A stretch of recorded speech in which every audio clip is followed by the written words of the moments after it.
Hello दोस्तों, स्वागत है। हमने पढ़कर सुनाया था प्रांत कहाँ है। इसके आगे हम पढ़ेंगे श्लोक।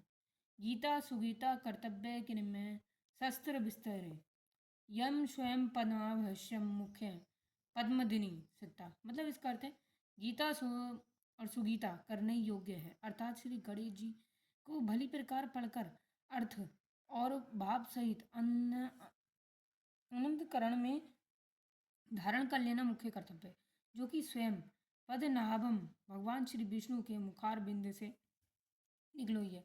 फिर अन्य शस्त्रों के विस्तार से क्या प्रयोजन है? स्वयं श्री भगवान भी इसके महत्व का वर्णन किया है, क्योंकि श्लोक लिखा है 18 से 64 से और 71 तक के श्लोक हम पढ़ के सुनाएंगे बाद में, जब हम आगे बढ़ेंगे। इस गीत शास्त्र में मनुष्य मात्र का अधिकार है, चाहे वो किसी भी वर्ण आश्रम में स्थित हो, परंतु भगवान में श्रद्धालु और भक्ति युक्त अवश्य होना चाहिए, क्योंकि भगवान ने अपने भक्तों में ही इसका प्रचार करने के लिए आज्ञा दी है। तथा यह भी कहा जाता है कि स्त्री वैश्य शूद्र और पाप योगिनी भी मेरे परायण होकर परम गति को प्राप्त होते हैं, जो श्लोक नंबर 1 से 32 में लिखा है।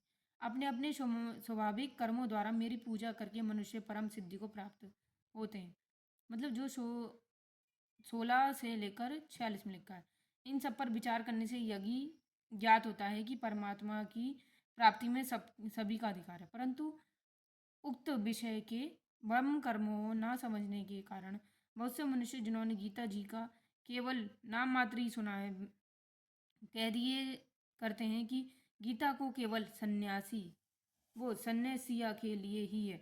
वह अपने बालकों को इसी भय से श्री गीता जी का अभ्यास नहीं कराते। गीता के ज्ञान से कल लड़का घर छोड़कर सन्यासी न हो जाए, किंतु उन्हें विचार करना चाहिए कि मोह के कारण शस्त्र धर्म से विमुख होकर भिक्षा के अन्न से निर्वाह करने के लिए तैयार हुए अर्जुन ने जिस परम रहस्य में गीता के उपदेश से आजीवन गृहस्थ रहने पर रहकर अपने कर्तव्य का पालन किया, वो गीता शस्त्र का ये उल्टा परिणाम किस प्रकार हो सकता है। अतः कल्याण की इच्छा वाले मनुष्य को उचित है कि मोह का त्याग कर अतिशय श्रद्धा भक्तिपूर्वक अपने बालकों को अर्थ और भाव सहित श्री गणेश अध्ययन कराएं, और स्वयं भी इसका पाठन और मनन करते हुए भगवान की आज्ञा अनुसार सदन करने में तत्पर हो जाए, क्योंकि अति दुर्लभ मनुष्य शरीर को प्राप्त होकर अपने अमूल्य समय का एक क्षण भी दुखद भूल और क्षण भंडर भोगों के भोगने में नष्ट करना उचित नहीं है।